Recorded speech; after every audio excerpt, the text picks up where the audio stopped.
I extend my felicitations to our Christian brothers and sisters on this joyous season of Christmas. May the good Lord grant you and all yours unlimited joy and sustained happiness. May His divine intervention grant our dear country Nigeria tranquility, peace, and prosperity. Let us remain steadfast in prayers for a greater Nigeria after the elections of next year that will be a shining example for our present and future generations. Merry Christmas. May God bless you, and may God bless the Federal Republic of Nigeria. Let your hope symbolized by this season of celebration also herald our renewed hope in the Nigerian of our dreams. May the joy and the great gift of Christmas be the renewed hope that we can and will forge a better Nigeria with the help and guidance of Almighty God above. May God bless Nigeria, bless you. Merry Christmas to all of you. Celebrate with all my brothers and sisters across the country, especially the Christians who are celebrating Christmas in this country and even beyond. And I believe this is the time for all of us as Nigerians to come together as brothers and sisters to ensure that all our serious issues, especially the issue of security, the issue of the economy, and so on and so forth. The governor of Kaduna State, Nasiru El-Rufai, is someone that is never afraid of tackling burning issues amid the situation arising from scarcity of Naira notes. Governor El-Rufai has appealed to citizens to caution against joining protests over shortage of cash and attendant hardship. The governor, who insisted that fifth columnists are behind the crisis to scuttle APC's chances in the 2023 elections, assured residents that legal means are being explored to resolve the crisis. Let's share the story. I had advance intelligence that protests will start in Kaduna tomorrow, Wednesday. I'm appealing to all of you not to join the protests or engage in any violence. Let us know who our enemy is. Our enemy is not us. Our enemy are those fifth columnists in the villa working with Godwin Emefiele to bring this country down. And they will fail. This is a deliberate conspiracy against the APC as the ruling party to be blamed for these difficulties. And this is why we came out and revealed what was going on. And the role of the central bank governor as the evil genius behind this conspiracy. He is being used by some elements that want to bring this republic down. They want to bring this democracy down. They want to cause breakdown of law and order. Why are we expected to change 3 trillion in a matter of weeks? And then you print only 300 billion worth of notes, unless you want to create a crisis. Why would you do that? Only 34% of Nigerians have bank accounts. Only 9% of Nigerians used digital platforms for their transactions. You think that you'll move 34% and 9% to 100% overnight? Like in all the nations of the world, the powerful political elites will determine who governs us. Like a proverbial knees on our necks, this nation is choking. We can no longer breathe. There is a shortage of air. We need to allow this nation thrive. I'm pleading with you tonight on behalf of millions of our people, more than 10 million of their children who are out of school, and more than half of the population who are in abject poverty. This nation cannot be taken as a private enterprise anymore. You, the ordinary Nigerian, can no longer keep quiet. The nation belongs to all of us. And this time around again, no sitting on the fence. We must speak up to rescue this nation. The continent of Africa is waiting for its giant to rise up and flourish. That is why 2023 election is a make or mar. Look, this nation cannot make a mistake with the choice of its next leader. It is a must we get it right. If you employ the best hands to run your private companies, we should have the best of us run the affairs of this nation. We must get leadership right, not only at the center, but across the states. Knowledge, crisis management skills, character and integrity, vision and courage to make tough decisions, effective communication skills, ability to unite the nation. Leaders who cannot show these traits cannot be hired. Enough is enough. Nigeria, rise. Vote and vote right. And your time is now. The thing I need all of you to know is this. I am not unmindful of the sacrifices that you have made to be here today. May the grace of God find and locate you wherever you are. It is not ever an easy journey when you are fighting evil. Yes. But some years back, before I started this work, God told me very clearly, and I heard it very clearly. He says, once have I spoken. Once has he spoken, twice have I heard. He says, the truth is enough. It is the only weapon by which you can slay the monster called Nigeria. The truth, nothing else. In my public advocacy, in my fight and my wars against this evil empire that we all live in, I have never lied against anyone. If I don't know, I'll say I don't know. That's true. You asked. Any Nigerian who is still hanging around waiting for 2023 to change Nigeria is a fool.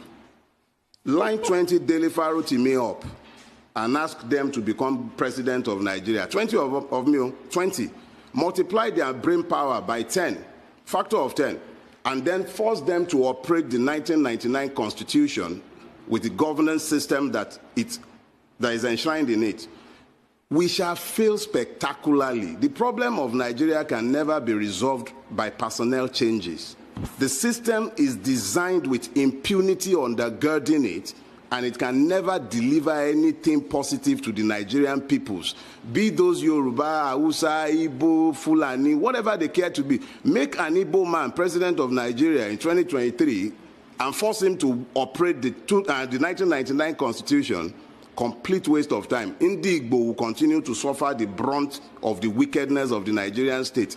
Every Nigerian is rendered stateless by the 1999 Constitution. It is an iniquitous, wicked, and evil document. It has nothing good for the Nigerian people. And the longer we continue to fool ourselves believing, and let me enter one quick caveat.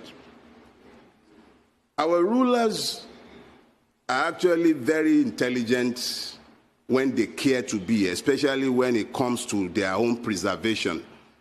And I know as a fact that they're already making noises about restructuring in Abuja. The Mace Snatcher and the Lawan and that one that calls himself Baja, all of them are sat there running helter-skelter, cobbling together some lies that they intend to sell to us as constitutional, what do they call it, amendments. Let's be clear. You cannot continue to build on top of lies. You can't sustain that lie. And as long as justice is missing in a place, you continue to have strife. We need to tell ourselves the truth, and that truth is that the closest we can come to normalcy in Nigeria is to have a return to the original agreements that founded this country. Those agreements are very clear in their fundamentals. One of them, federal system. Nigeria is today not a federal system. Let's stop lying to ourselves. The word federal was brought to life by the American election. Each state has its own electoral body because it is essentially a country within a larger country. That was what our fathers agreed. Nobody agreed a situation where a clueless man will sit down inside a rock and begin to issue edicts and diktats to every other person. Nobody signed on for that in 1960. All the constitutional conferences, beginning from 1948 all the way to the 1951, all the way to 1960, each and every one of them was very clear and unambiguous. Nigeria was meant to be a federal system based on parliamentary democracy. It wasn't by accident that our fathers settled on parliamentary democracy. They wanted to make democracy as close to the people as it could be. So it simply meant that if you're a parliamentarian, you knew your people knew you. It was the aggregation of the parliamentarians that determined who became the prime minister, and they were also the ones at the regional level who determined who became the premier. So democracy was devolved. It was easier for the people to become involved. What we have today is not a democracy. What we have today is not a federation. We've just become a nation of liars who readily accept every lie that we are told.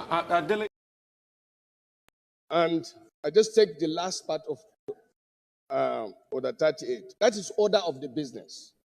Mr. President, the order of the business says, number 10, that our business for the day will be based on the order paper. The order paper does not contain this. And for God's sake, this is a very, very, very important matter. We should not in any way try to use the position of the Senate, because the order paper is clear, and we have been doing this. I have no problem having them to come here and explain whatever.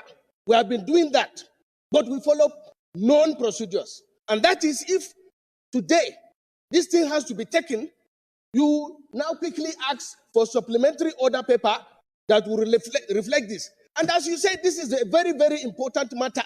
It is not a matter that you just come and tell us after we are doing business of the day. Mr. President, you can have your way, but I will have my say. You will have your way, but I can have my say. You can use the gavel, and I will use my voice. This thing is very sensitive. Our people have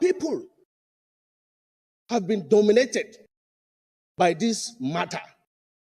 When you say it's matter of urgent national importance, yes, we do have matters of urgent national importance. But even those matters normally is referred to the next legislative date or another legislative date. Please, I beg you in the name of God, this matter is very, very important to not only us, but Nigerians that we represent. And we swear by Bible and Holy Quran that will represent the interests of the people. These people partially have spoken. The governors, the National Economic Council, And that makes you have made your point. Can I respond to you? You can rule me out of order. Let me respond. Let me respond to you. Now, please, we are not here for rhetorics. We are acting on fact. Excuse me. Order, please. Order, please. Order, please. Order, please. Order. You, because you are sitting there saying saying it's written. You think leadership is a common case? No. Esther said, if I perish, I perish. Whenever you are in leadership, look at what happened to Donald Trump. In America, where security is everywhere. Yet 2 times now they wanted to kill him. Every profession has its own risk. If you're not willing to take the risk that is attached to any profession, step aside so that people who are given that mind by God will go ahead and serve God in that capacity.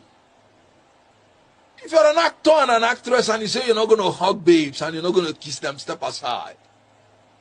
Because that's what the job is. Don't come and say you're a born-again Christian. That's what the job entails. If you're a politician and you can't stand for your people that voted for you, and because you don't want to die, step aside. Because that's what the job entails. Any politician that is not behaving like Simfubara, who will resist and protest when his rights are trampled upon, knowing that our judicial system, knowing that our electoral system have failed us, that any politician who will not stand his ground, no matter the risk to his person, I said I will not speak for that politician again, and I maintain it. And you can see what is happening, because we can't go forward. We calm down. If Simfubara has been saying calm down, do you know where River State would have been? He said he's ready for them. He's fully prepared. The election must go on. The election must hold. Winners must be declared. They will be sworn in. And whatever is going to happen, let it happen. I am looking for leaders who would say nobody will rig my election, and if you rig my election, I will fight. Nigerians, come out and fight. If they kill anybody, let them kill all of us. Oh yes, and thank God I'm seeing it happen. What Fubara did, was he advocating for violence? Was he advocating that the law should be broken? No. He was advocating for his right. That's my opinion. That's my advocacy. We must advocate for our right and stand by it. I did not disqualify anybody. I don't have that right. I said I am not going to speak for anybody going forward except this person meets this criteria. In any case, we have finished 2023 election. It's over. 2027 election has not come. So anybody who is saying betrayal, what am I betraying? There is nothing on ground. When I was a spokesman in 2023, I did my job creditably well, and we convinced Nigerians on what we believe is right. But you can see that in Nigeria, you not only have to have the power to win election, you have to have the power to defend your election. So anybody that does not have that spirit or power to defend the votes in a manner that you would say, whatever happens to me as a person, let it happen. I am not willing to speak any further for the person. So what I just simply said is that going forward, I will no longer be part of this until these fears are addressed. So I did not disqualify anybody. One, I don't have that power. Then two, I am not betraying anybody because I'm still a member of Labour Party. And you can see I'm still fighting. The Labour Party should be consolidated because Nigerians are looking for an alternative to these people. That if you want to fight these people who are compulsive thieves and who are the worst amongst us, leading us, according to Senator Ndume, who is part of them, then you have to grow higher and be more aggressive than calm down. That's what I said, and I stand by it. In all honesty, I would have said we don't. But because I'm a student of theology, I would not say so. Because when Elijah thought he was the only person that was worshiping God, God said, no, you're not the only person. There are more than 7,000 persons like you still in that country. that have not done anything evil. I know them. So the only thing we have to do in this country, we must not be sentimentally attached to anybody, any politician. We must not be loyal to political parties or politicians. We have to be loyal to the country and to the law. And if any law is unjust, we have to fight the law. If anybody is doing anything illegal, no matter who the person is, we have to fight the person. So in Nigeria, we must create the environment so that those 7,000 that we do not know who are leaders will be able to begin to emerge. If the good ones keep quiet, they will never emerge. When people say people are selling their votes, you know why they are selling their votes? Because they believe that even if they vote their conscience, it will not count. Not because they want to be corrupt. They saw what happened in 2023. I was an active participant in that election of 2023. They did not sell their votes. But after, it did not count. So they'll be like, why would I go and say I'm voting for my conscience when it will not count? If I'm going to take this money, at least it will be what I gain. So if we don't fight, we are... You are watching feudalism being institutionalized in broad daylight. Feudalism thrives on impunity. It does not thrive on the rule of law. That is what you are seeing institutionalized. Law does not matter and cannot and must not matter if feudalism must reign. And that is what has happened. What all the people who have helped to institutionalize this madness would have found is that they have helped to promote the reign of evil. Because if this evil is condoned in relation to one, it is institutionalized in relation to all. One of the greatest selling points of Edo as a state is our very rich cultural heritage. The Benin Empire is domiciled in the state. And it's unfortunate that for the past 8 years, we have had a governor who has not leveraged on this historical reality. Rather, his actions have tended to create division and disrespect. In Senator Monday Okpebolo, we have a young man who appreciates tradition, who appreciates that in his state we have an Oba whose reign dates back to decades and centuries. And he has shown so much respect to our Oba. And that is why for many of us, we also believe that he deserves our respect. A governor who has divided our state by disrespect for tradition cannot be the kind of governor that will be suggesting to us who will succeed him. Edo State needs a governor that understands the tradition of our people, that respects traditional institutions, because we are nothing without our heritage. We want a governor that will continue in that mode, that will show respect, that will be able to communicate with our people. Not a governor who can be fluent in other languages, but in our own languages cannot speak the language. That's an insult to us as a people. That is why we take pride in the nativity of our candidate. When people want to deride him, we're happy, because we see him as an Edo man. And Edo men have nothing to be ashamed about. We have a rich culture. And in the new government we are bringing to pass, we are hoping that that culture can become the beginning of a new renaissance, can be a springboard to bring our people, even in the diaspora, to come back home with joy and invest in the upliftment of our state and kingdom. Our candidate is loyal to the Benin people, is loyal to the palace. And we pray that God will continue to keep our Oba. Oba Atokpe is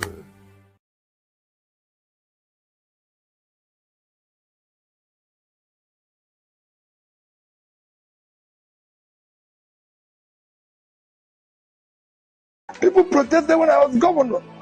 They even caused strike. They shut down our schools for months, our hospitals for months. Well verified.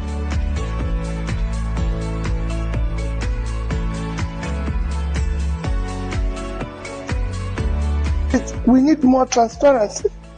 And when you talk about transparency in terms of figures, you show it, you elucidate it. Figures are not 1 + 1 is 2. It's not something you say it's just 2 because of. Tell us how we arrived at it and we'll believe. And when we talk about subsidy, as continuously said, if we are removing subsidy, what are we replacing it with? Where are we applying that subsidy we removed to? So if you say to me, I've removed subsidy, I'm going to use it to build this number of classrooms, to be able to pull out of school children into school, so we can verify and follow and track those schools. We have issue in health, primary health care, especially issue of infant mortality. Removal of resource subsidy will enable us to build this number of primary health cares in different, so that we can measure it. So you don't remove something without saying what is replaced and where are we moving our money to. Or it's helping us to manage our debts. This is it. This. But here we have fuel subsidy removed, the debt is increasing, and we're not seeing anything.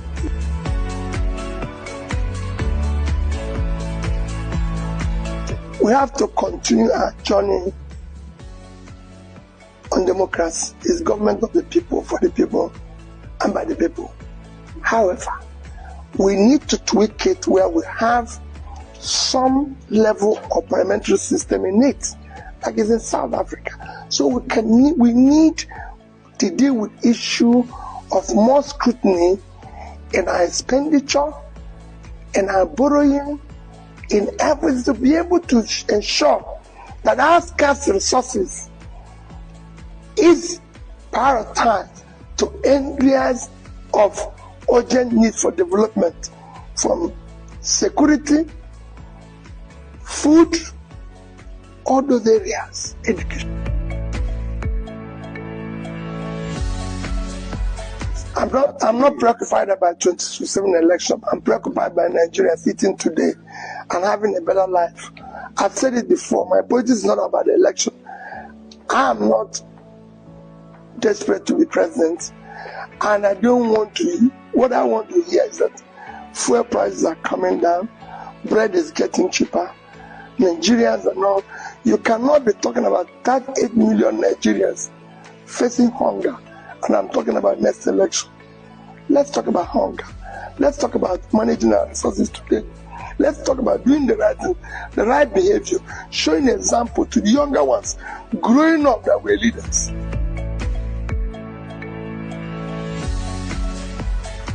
I've said that everybody, they have right to protest. I've said it before. I would discuss with every protester. They even won government months before they did that. I would sit down and discuss with them. People protested when I was governor. They even caused strike. They shut down our schools for months, our hospitals for months. Well verified. I was talking with them. I didn't come down. I have never, as a politician, as a governor, for one day, go and ask any policeman, say, please, stop somebody. Talk less of arresting the person. It shouldn't be. In a democracy, people have right to say no. I've said it every day. If I'm managing this facility and everybody loves me, I will resign. This is me. Wherever I am, I believe that I have enemies. My job is to convince them. If everybody loves me, then there's a problem. There's people who hate me because I'm just Peter. They don't even need to give me any reason. It is my job to convince them on why it should be. I convince the teachers why we should return schools to missionaries, and they've seen the result. I convince them why we should go to the missionary facilities, the Ministry of Health, and build school of nursing and midwifery. You just have to. It's a constant thing. That's why you're a leader. You're a communicator. You listen. You talk to the people. It's not a question of what the young ones. I'll meet them. The agitators, the protesters. I will be talking to them.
Sawa, not your name.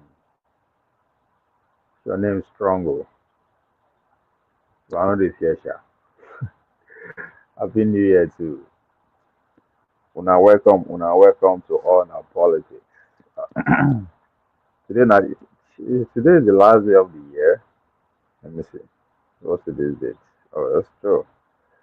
Today is indeed 31st. The last day of the freaking year. What a year. What a year. What a year. What a year. Politically, what a year. What a year. What a year. So today we will talk about the pretty much the people, right? Individuals that shape the narrative in our political space. And we'll try as much as I can to remember those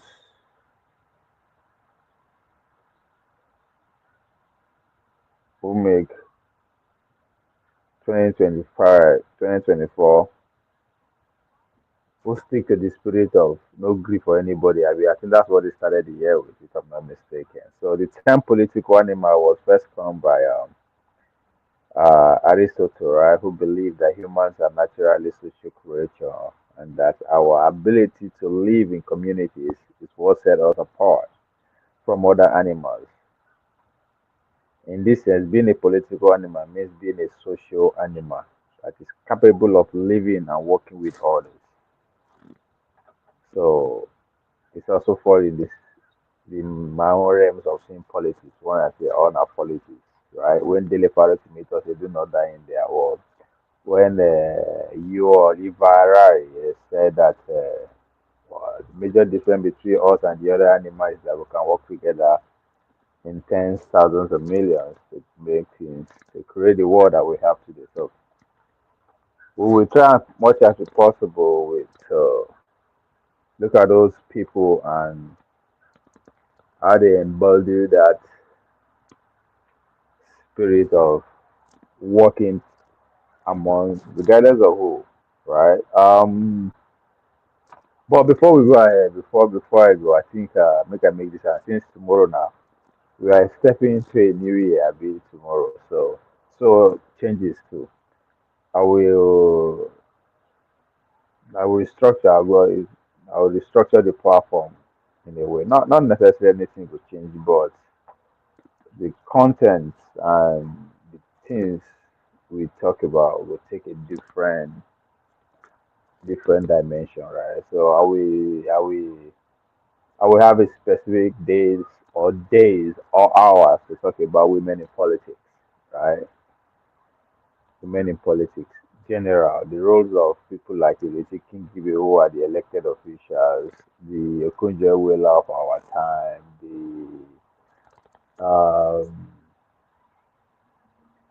even some of those famous content creators. I mean, pretty much anything that has to do with women and how to.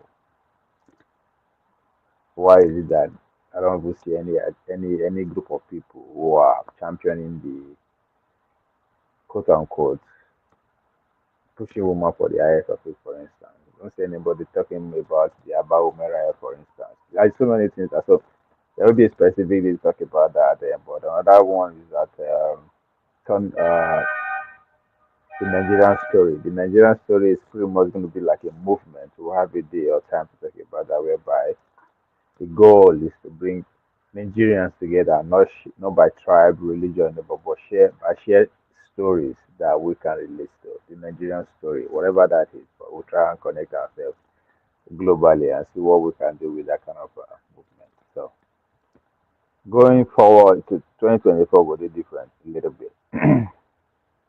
The country is going through a very strong phase of reform. And this reform is taking a very bold and hard decision. For example, you might be hearing from home now in the last few days about fuel prices. But can we help it? Can we develop? You use their good roads there. You see electricity being constant. You see water supply being constant and running. What is the critical path to get us there? If we cannot take hard, painful decisions to pave the way, now is to provide the leadership that is necessary. And I'm committed to that. It's not all about politics.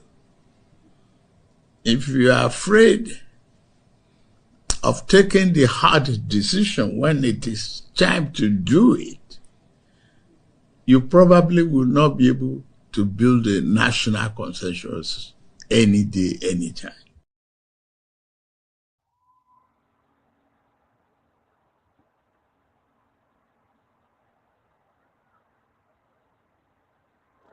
So in the spirit of building a national consensus, make I even see here, I hope I can. If there's any person that embodied that spirit of national consensus, is Dele Farotimi. Whether I agree or disagree with him, the man has maintained one level of energy from the beginning of the year till this very moment that we speak.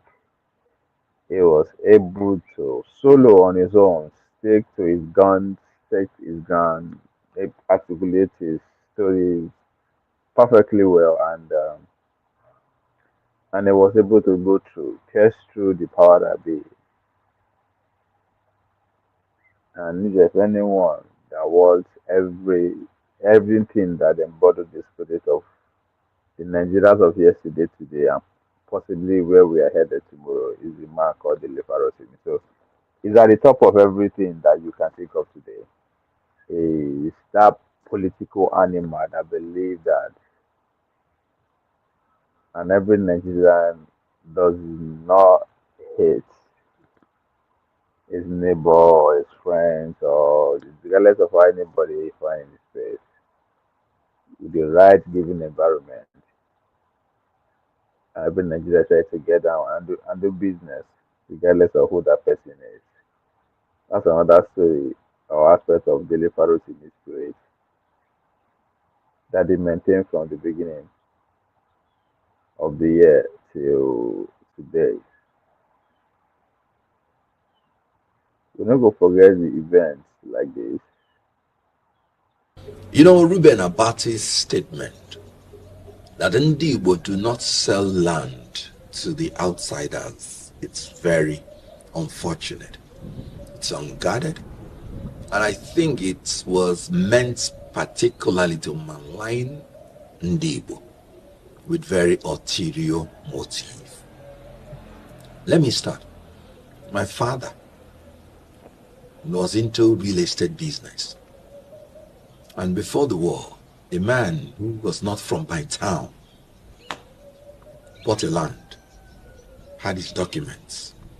After the war, the man did not know where the land was, did not have any documents. They told him my father was the honest man. Now point the land to him. He came to my father with gifts and all those. My father said, no, I remember you. I'll take you to your land anytime you are ready. My father took him to his land. And the man turned out to be a bank manager. And he told my father, so it is really true. We still have honest people. Yeah, he is now going to facilitate a loan for my father to improve his business. And that was how my father took loan from the bank and nationalized his transport business, which helped him to become one of the richest men in the town during our own time, because he sold land to somebody who is not from our town. And so when a man now comes to make statements that he's not versed in, then you will know that he has personal anti-Igbo mentality in his gene. Recall that when Nigeria got its independence, University of Nigeria was sited in Nsukka, my town. And that made it a town that everybody from Nigeria came into the land. And it's because they were accommodated. Also, you had a lot of Yoruba, Hausa, coming to University of Nigeria. There were 3 universities then. You had University of Ibadan. They named it after Ibadan. You had Ahmadu Bello University, Zaria. And then you had University of Nigeria. So would a town with a people that have been pro-Nigeria from beginning begin to discriminate as to who to sell land to? Would a people whose article in trade is buying and selling begin to discriminate when they want to sell their land? When an Igbo man is dealing in business, he's looking at profit and loss, not where you come from. Now, if Ndi Igbo are doing well in real estate in Lagos and doing well in real estate in Abuja, where did they learn it from? They learned it from dealing in real estate from their own town, from their own place, because that is merely an expansion. You can't give what you don't have. Now, do you sell land to your own people? No. Everybody has land. If you are a man in Igbo land, you're entitled to a plot of land in your own land. So if there was any land sold by Ndi Igbo, it is sold to people who are not Ndi Igbo. And then, how can somebody ignorantly begin to make such statement? Ruben Abati simply celebrated his ignorance publicly. And let me tell you, he offended the legal profession, because in law, you don't condemn a people unheard. You cannot condemn a people without hearing from their side. He just said he borrowed a language from T.O.S. Benson without even knowing the context. And he ran to television and established it and asserted it as a fact. It's against the legal profession. And he condemned Ndi Igbo unheard. What he would have done is to get an Igbo expert to be educated or present him on the studio.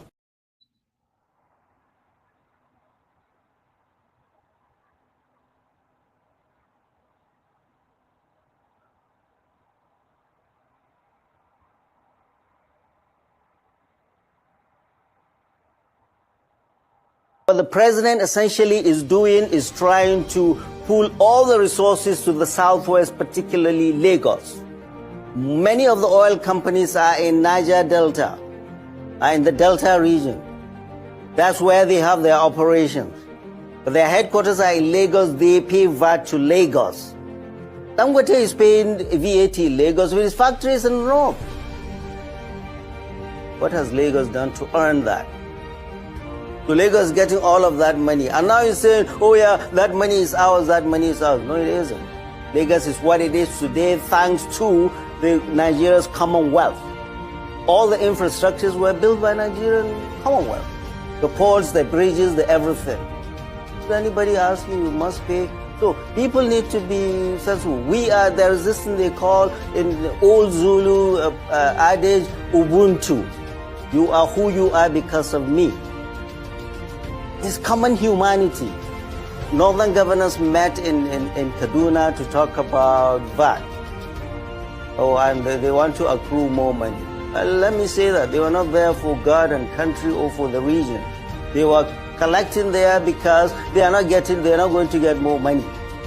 So this selfishness, oh, it's me, it's me, it's me, and the president is following that, it's raising antenna alarm in the north. To all that, yes, and the president has sent a bill. To the House about his tax reform. That is his right as the executive. But it is the right of our representatives, and we're watching them very closely. It is the right of our representatives to fight for us and kill that bill if it does not do well for the people they are representing. End of story. There is no argument. There is no argument. This is what democracy is. President Bola Ahmed Tinubu on his own cannot do things without reverting back to the House. And we have our representatives there that we will hold accountable.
The captain, Ghana United.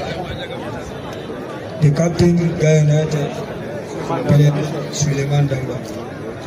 I am a goalkeeper, Stephen Joseph. Last man, Hamza Abubakar. My name is Julie James. My name is Sadra Hassan, Ghana United goal machine. My name is Amanjura Usman. My name is Yusha Ismail Muhammad Kopa, a co-member.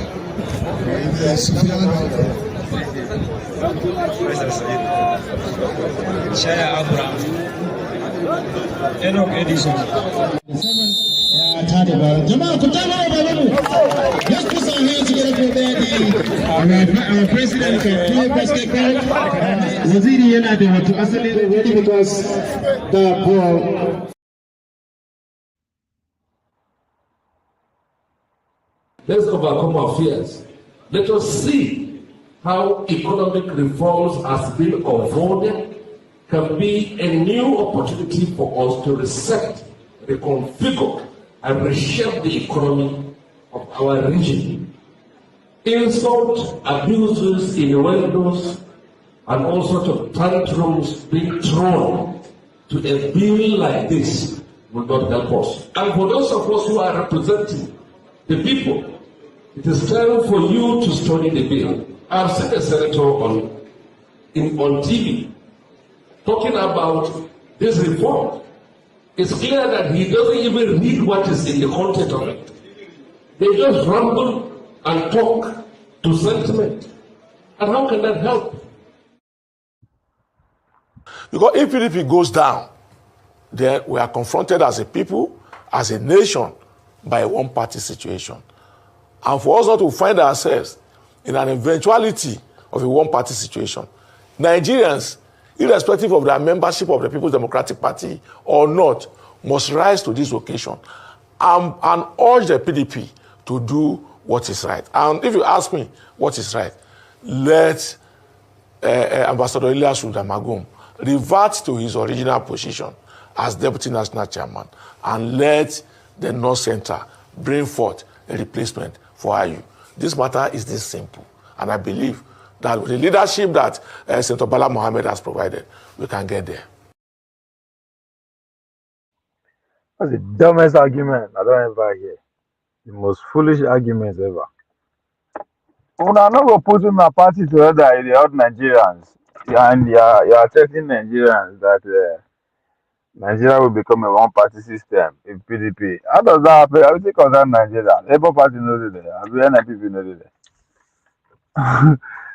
These PDP people, man, I don't know what they worry them. There are so much opportunity. Just they misbehave. We'll talk about that tomorrow, later today, the soul of PDP. Because a lot of people, as far as I'm concerned, I'm misinterpreting what Konkoso interview was about. Konkoso came out with a banger yesterday, with it now in the BBC Hausa. But a lot of people don't understand. And they listen to the commentary and they laugh. They don't understand what the man even give them lay head, he give them heads up, tell them where the whole conversation was headed. Tell them say the reason why you wait till the end of the year before he talk. Still, people could not actually see. But anyway, yeah, two things stand out in that conversation that Kunkozo, the interview he granted. But anyway, we'll talk about that later in the day. But again, it's also centered around PDP. They are making a very stupid argument. Say if Nigeria allow PDP die, Nigeria will become a one-party system. Who they deceive them? But it says a lot about where the party is at the moment. Then we had this. We have one of the lowest rates in the OECD of maternity pay in this country. Changing that would probably help people make better decisions around family. Do you think we've got the right level of maternity pay at the moment? So maternity pay varies depending on who you work for, but it is a function, where it's statutory maternity pay. It is a function of tax. Tax comes from people who are working. We're taking from one group of people and giving to another. This, in my view, is excessive. Businesses are closing. Businesses are not starting in the UK because they say that the burden of regulation is too high. So maternity pay is excessive. I think it's gone too far the other way in terms of general business regulation. We need to allow businesses, especially small businesses, to make more of their own decisions. The exact amount of maternity pay, in my view, is neither here nor there. We need to make sure that we are creating an environment where people can work and people can have more freedom to make their individual decisions. Well, it's here nor there for people who can't afford to have a baby, isn't it? We need to have more personal responsibility. There wasn't any maternity pay and people were having more babies. We need to make sure. Well, that's because women often had to not work. They had to stay at home. So is that the solution? You're putting words in my mouth. The point I'm making, Kate, is that we have got to a point where government isn't working anymore and it's tinkering everywhere. Me giving you an exact amount of what maternity pay should be when circumstances are different everywhere is not where we're starting from. Maternity pay. It's not where I'm starting from in this campaign.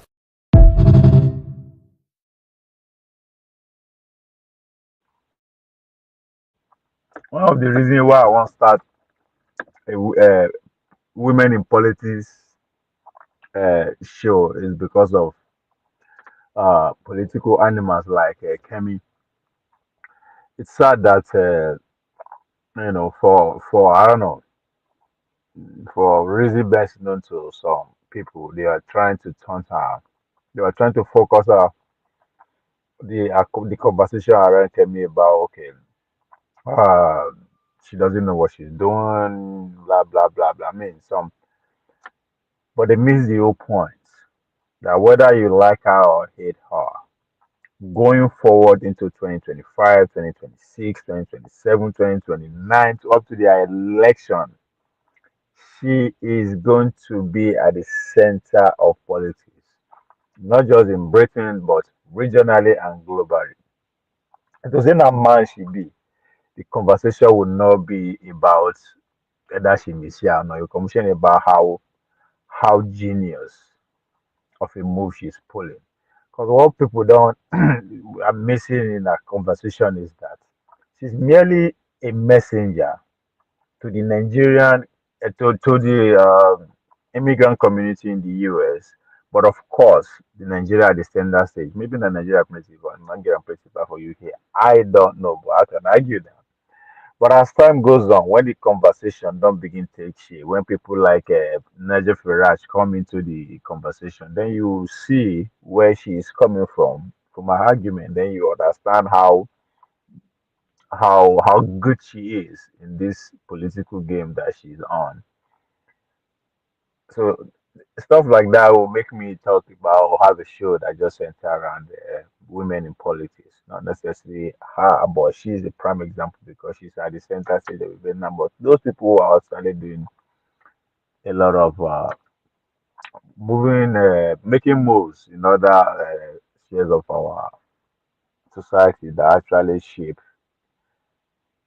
political discourse and what have you going to 2020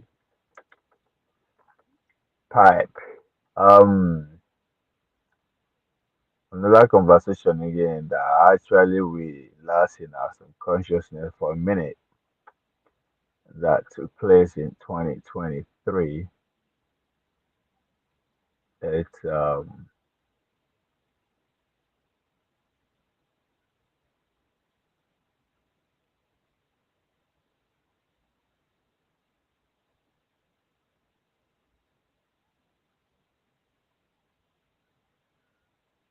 now what becomes of this man?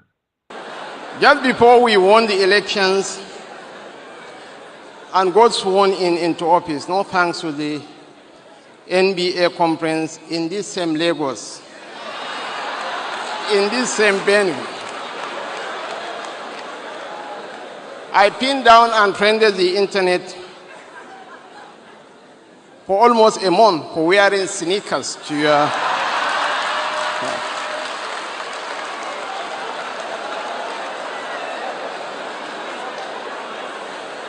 I thought that will be the last time I will be invited or I will speak at your conference.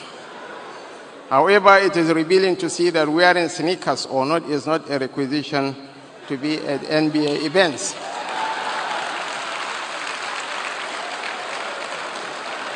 Actually, I was the hottest revelation. I could remember the famous Nigerian author, Chimamanda Ngozi Adichie.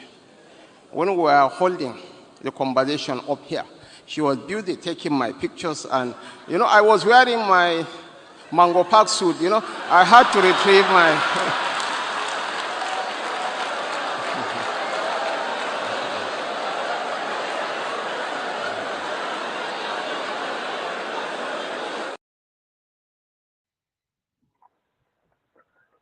For some reason,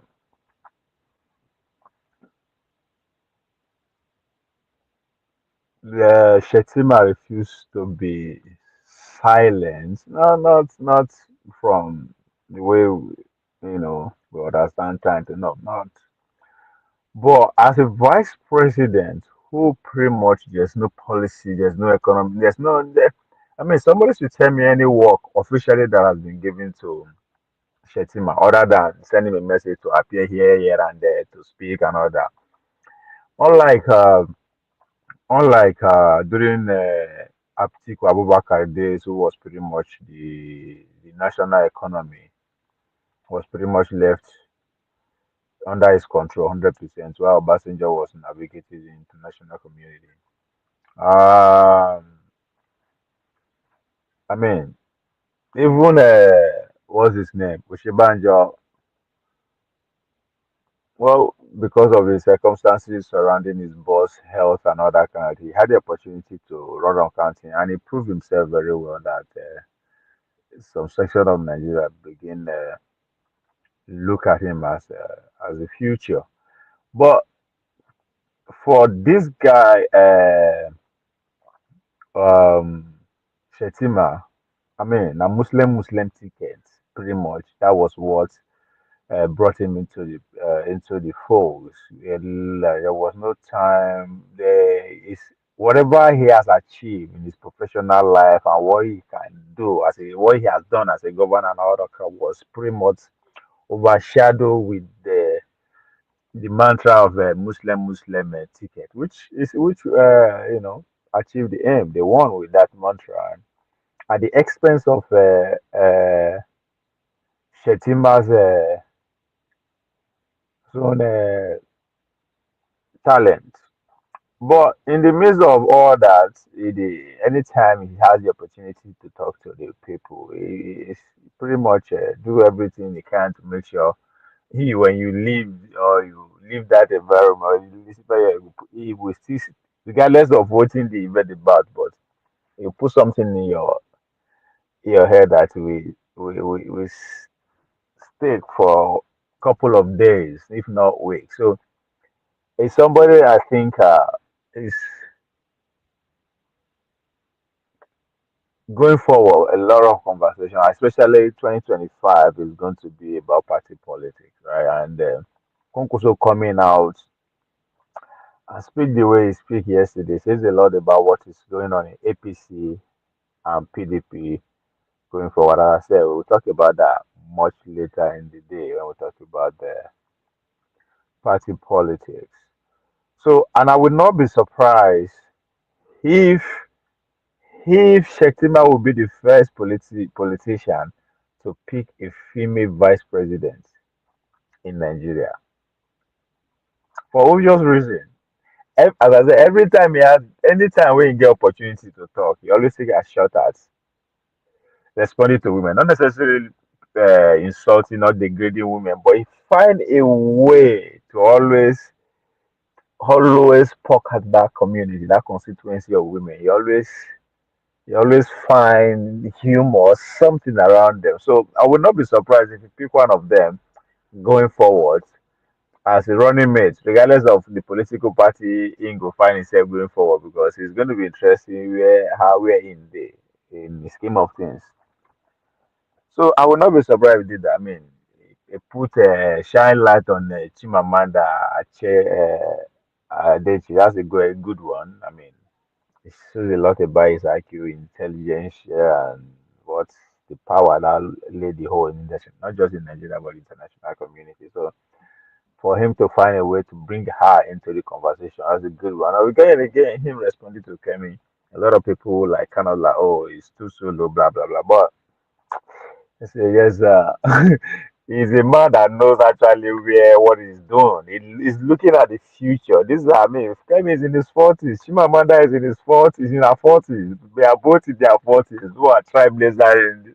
So the man, if we decide to pick a female running mate going forward, regardless of a win or don't know win or clean the major political party, I don't know, but I would not be surprised if he go that route. So that's when I watch out for that space for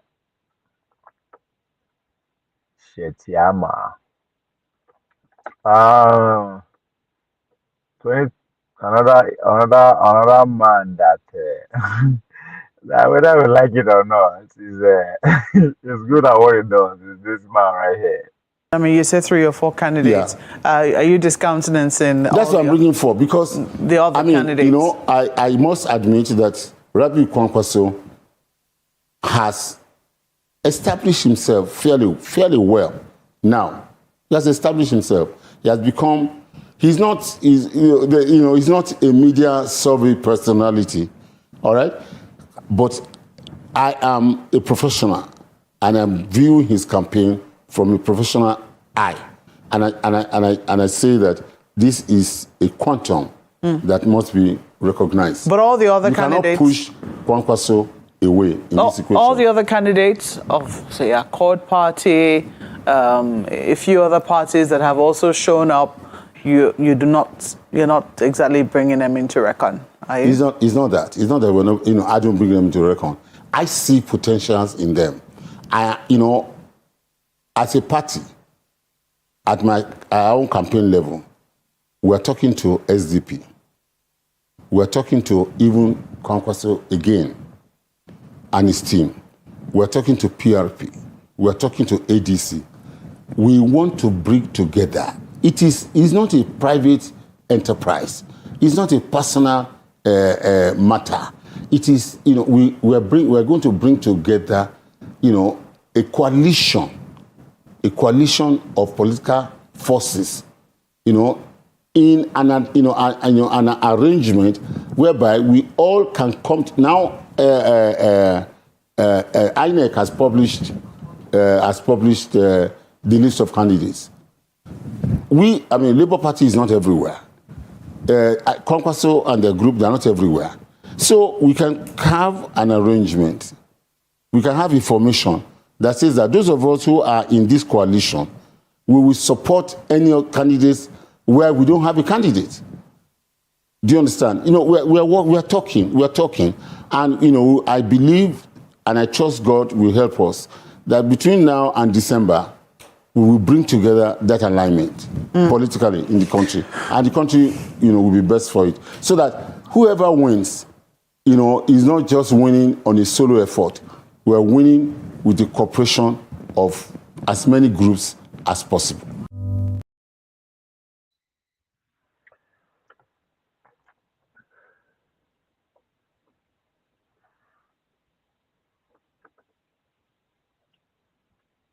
That man is going to play a very pivotal role in shaping the conversation around turn by turn. And then going to be one of the mouthpiece of turn by turn conversation. And he's good at what he does. The experience will count. So the way Intel navigates come off for the, will be calm, then smooth his way. It's obvious, it's glaring. But the role that he's coming to play, just as the Muslim ticket took the lead 2020, going to 2020, so it's going to be turn by turn. The need for Otiwaju to finish his 4 years so that the North will go, right? So that the North will take over. So his role is we are going to see more of Ndu Yokukwe going 2025 and beyond.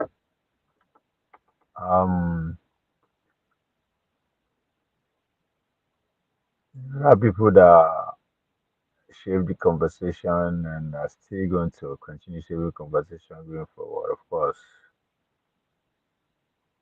the one and only. You think leadership is a common case? No. Esther said, if I perish, I perish. Whenever you are in leadership, look at what happens to Donald Trump. In America, where security is everywhere. Yet 2 times now they wanted to kill him.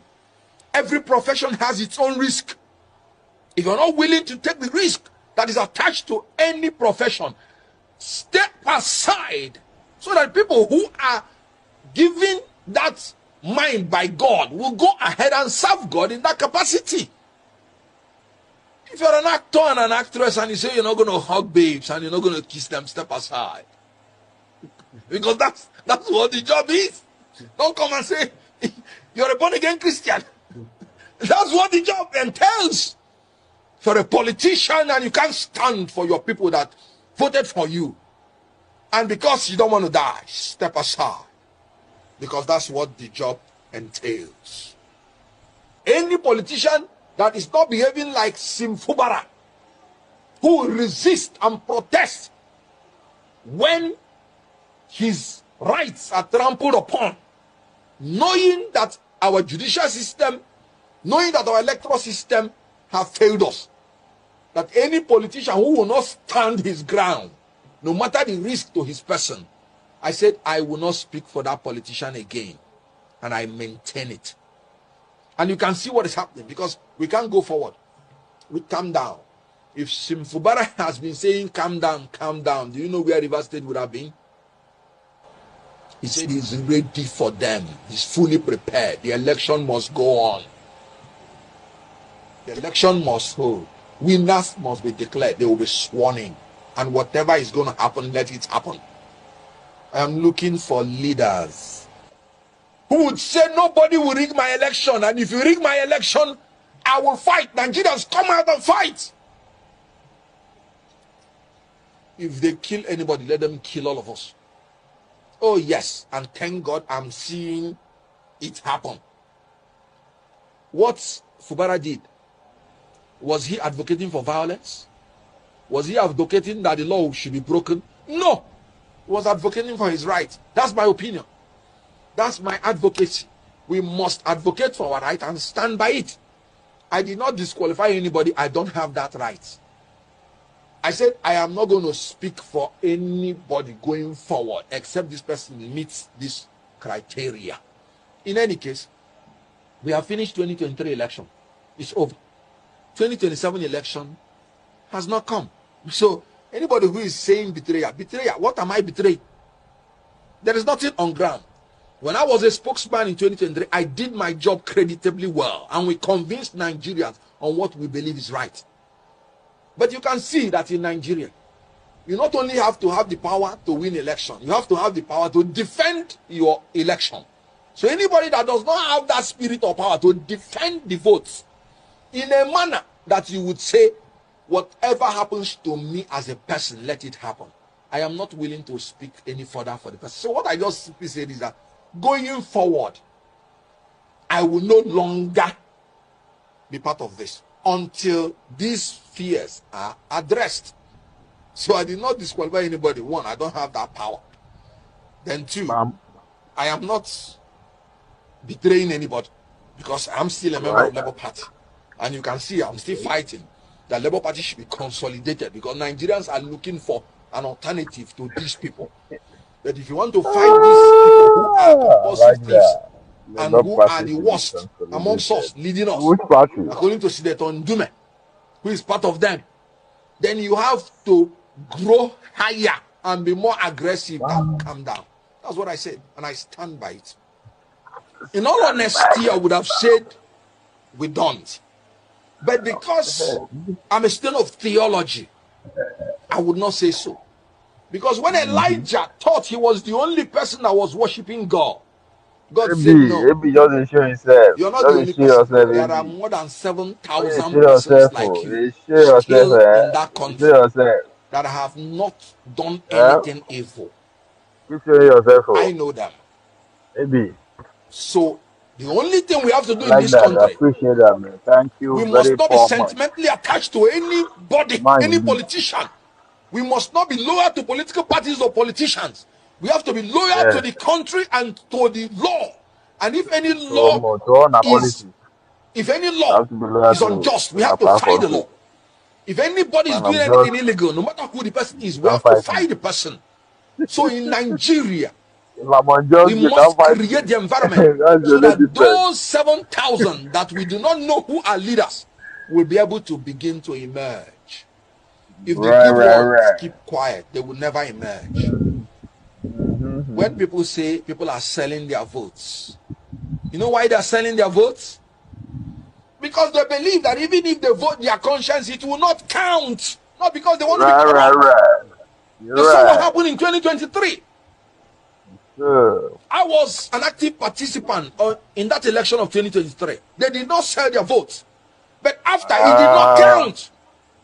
So they'll be like, why would I go and say I'm voting for my conscience when it will not count? If I'm going to take this money, at least it will be what I gain. So if we don't fight, we are. So what did you gain?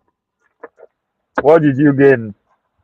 AB, I appreciate you, man. Thank you for your super chats. It's kind of breezy and chilly that run. But come. So, but on a more serious note, Kenneth Okonkwo is someone that I'm eagerly looking forward to what he's going to do going forward come 2025. And he's talking about consolidation of the Labour Party. And it might be up to something with that comment, right? With that statement. He is up to something. But those are the things that we are going to talk about later in the day when I'm talking about Okonkwo's interview. But again, AB, maybe I don't know about here. From next year, from tomorrow, we are going to be having three sections. Kinda. One is the normal regular on a politics show, but I want to start kind of a movement like a conversation, which is the movement is going to be centered around attack the Nigerian story. So it's going to be centered around the story. What we have in common, not necessarily tribe, religion, and all those class, but story. Their shared story, our experience as Nigerians. It's in Nigeria, and they say Nigeria never happened to you, but how do we connect each other just based on our shared experience? You know, it's after we should start telling our kids and next generation a different story, right? From from our own experience now, not be saying what they tell us. Because if not, the way things are going, they will tell our story for us. But most importantly, I will also be doing a section on women in politics. The fact that women are pretty much half the population of Nigeria, and they are doing pretty much well. But that it will consolidate their power into the narrative of the Nigerian story. It's also at the core of what we're going to be doing. Anyway, thank you. Who are those people? Okay, another person again that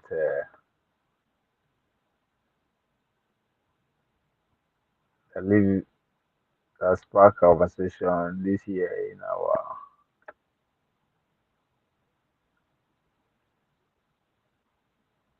boom boom boom.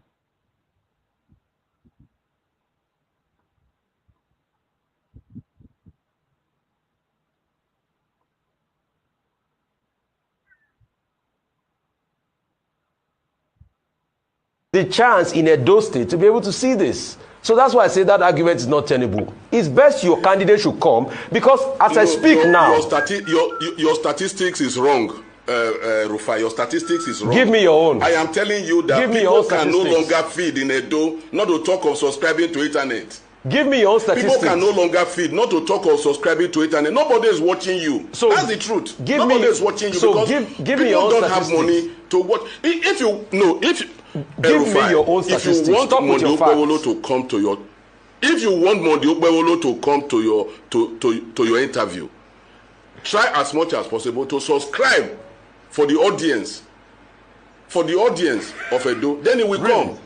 Because if you want to sell yourself, you sell yourself to the people. And if he's doing that, is he going to sell himself to Arise? No. Hang on a minute. Secondly, I also want to confirm. I am telling you that people are not watching you. Please. People are not watching you. I also want to confirm, Mr. Jared.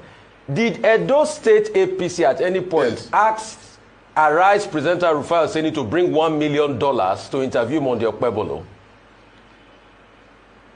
To come and do what? We can't be saying that.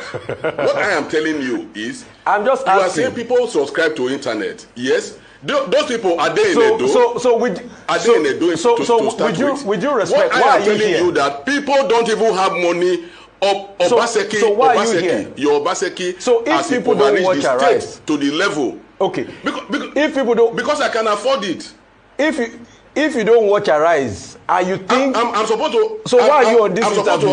I'm supposed to have my television on now, I'm supposed to have my television on now. My television is not on because I don't have money to subscribe to a DSTV that I can use to watch you. But Edo people can't watch. But Edo people can't watch you based on what you have said. Edo people cannot watch you as you are speaking. So why are you wasting your time here? They are not watching. They are not seeing you. They are not seeing you. That's what I'm saying. They are not seeing you. I needed to talk to you, more especially Rufai. It's you that I actually wanted to talk to today. To let you know. Chairman Tenebe, I take this as an exercise in self-contradiction. Mr. Ruben. Yes, you are on Arise TV and you say nobody is watching. But the more important point, I lived in Benin, 85 to 86. Because I'm not even sure. I'm not sure they are watching me now. Okay, as I speak. fine. People don't have money in Edo State to even buy credit. Okay, fine. But to you even know, subscribe to internet. So nobody is watching you. I need you to know this. I was just telling you that some of my persons from Edo State, they've been bombarding my phone with WhatsApp messages. They say you are embarrassing the people of Edo State. That it is not true that the people of Edo State don't have DSTV. It's not true that they don't have Go TV. That they are civilized, very proud people. They have DSTV. They have DSTV. They have Go TV. But there is no money to subscribe because Obaseki has run the state aground. He has impoverished the state. People can no longer subscribe. That's what I'm saying. They have, but people don't have money to watch subscribe free anymore. They can watch free on YouTube. If anybody is calling you to tell you that it's an embarrassment, maybe those are people who are in Ikoyi there, possibly with you, that does not even have a voter's card that we cannot talk to. What I am trying to say, what I'm trying to make out of this is Monde Okpebholo is reaching out to the people he's supposed to reach out to. I'm telling you where he is now, where you have almost about 25,000 people in a ward, where to get to that place you have to drive, you have to use canoe, you have to trek to get to the place. He's reaching out and the message is resonating. Chairman, I don't see any conflict between grassroots campaign and talking to people on television. Arise News is in 54 countries of Africa. We're in UK, we're in Europe. I mean, it needs that audience. And all the stakeholders in Edo State, they are everywhere, including here in Arise News. And that's why we're saying, bring Okpebholo. If he cannot speak English, he will speak Benin. We will bring one of our persons to come and speak Benin to him.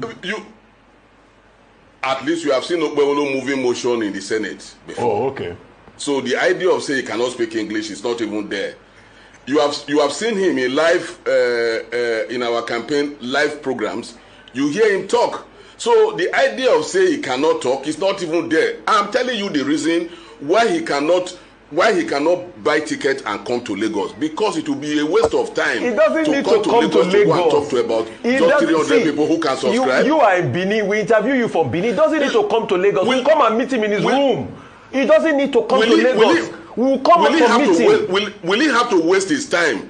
Will he have to waste his time to come and talk to you about 300 people? Wait. In that village, when he's selling himself, to the people. Wait, can I even tell you this? I can assure you, sir. In that village is campaigning. We will bring our camera and join him on the campaign trail and interview him on the campaign trail there, so he can be campaigning to the people and still talking to us. We are ready for Okpebholo. But if you want to do that, we are ready. You can tell your crew not to tell us to pay. You can tell your crew to follow him. No, you don't need to pay. And they even following. You have to.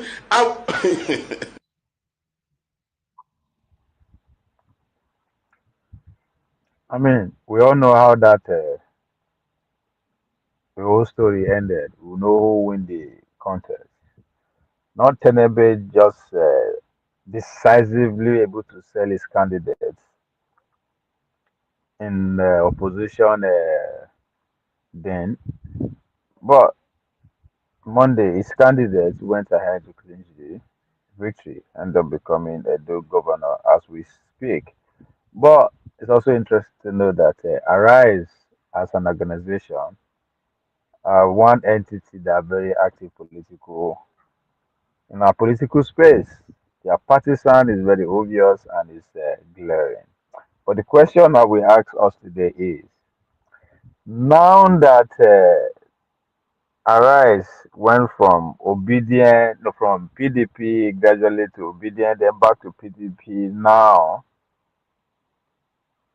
They don't tell us that they are with Tinubu now or her with.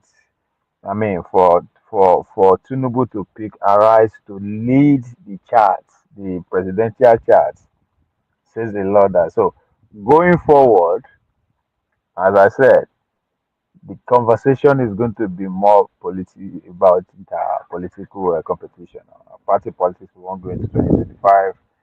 As we are going out from there, the narrative, the message, the narrative will be shaping up to be what? Not against the South, at turn by turn.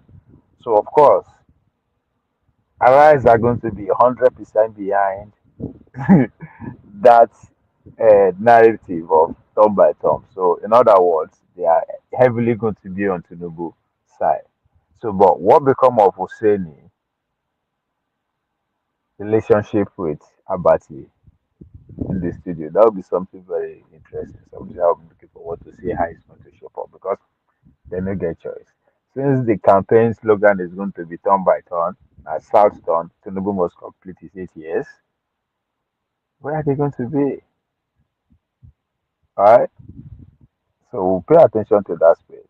But of course, those are those things. Those are the things like that and more is what we're going to talk about later in the DAO.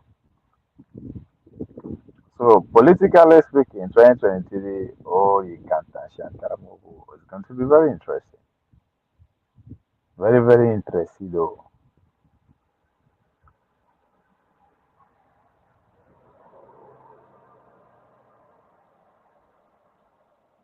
Can only get louder from here.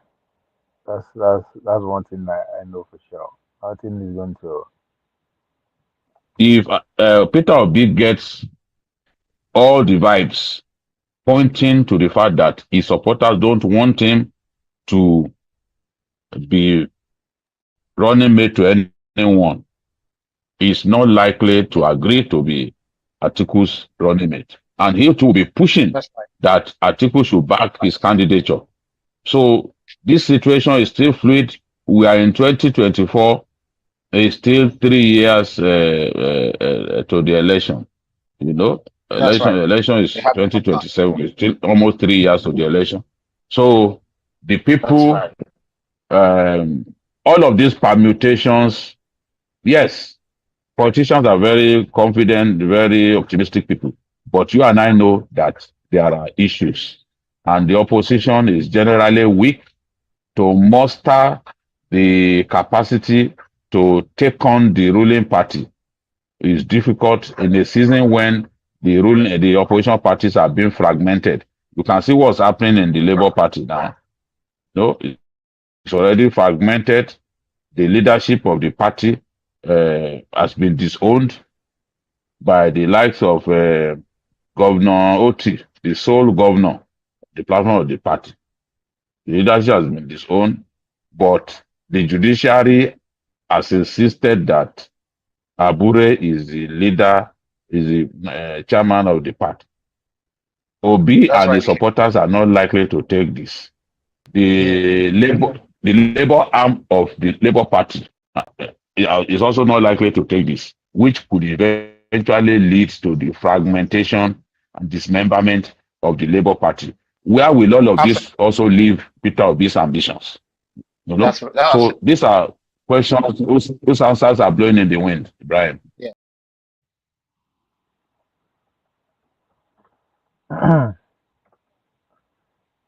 Hopefully by 2025, before 2025 comes to our hands, we will all find out where this conversation will end because we will know where. Because as far as I'm concerned, Atiku is fighting for his life. He's fighting for from two folks. He's fighting to stay in the party, to see be the fly, to retain the party ticket, but most importantly, the bigger goal. Why the men are finally are walking around him like a rat that's a circle lion to see where they go attack. So it's going to be very interesting here going in the side of Atiku Abubakar and the PDP in general. PDP will dominate the conversation going through 2025, but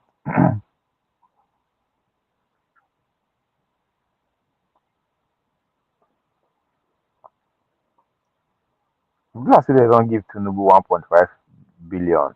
I mean, from IMF, abi, to for subsidy. If I'm not mistaken, I'll see. I'll bring that out. But the conversation that also had also stage for a minute. Nice idea, but it won't help. It'll just formalize the reality that poor countries can never repay their loans. Senator, are you saying that you're opposed to debt relief for impoverished countries? No, we should forgive the debts, but that's not going to help those countries very much. Okay. What will? Tax cuts.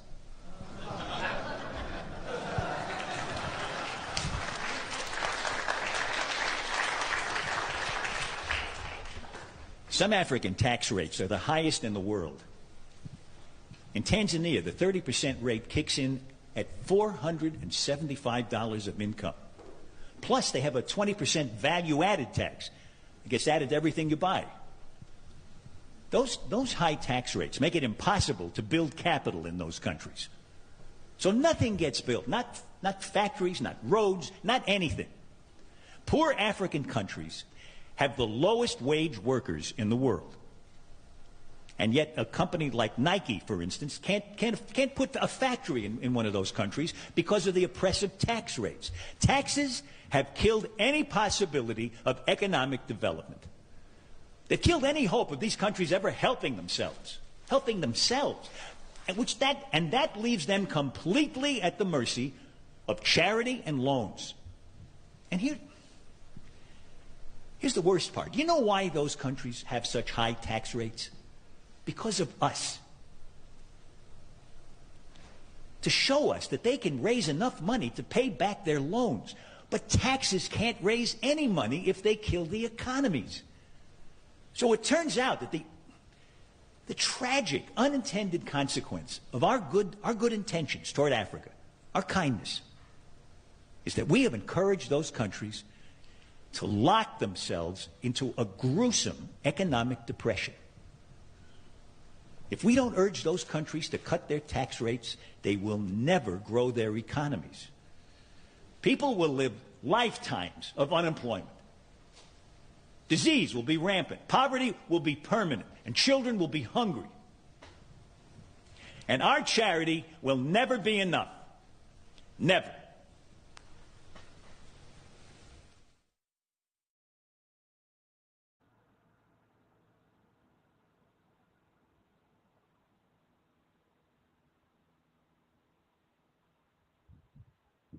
No, I say they don't give another loan. That's what I'm looking at. Let me see.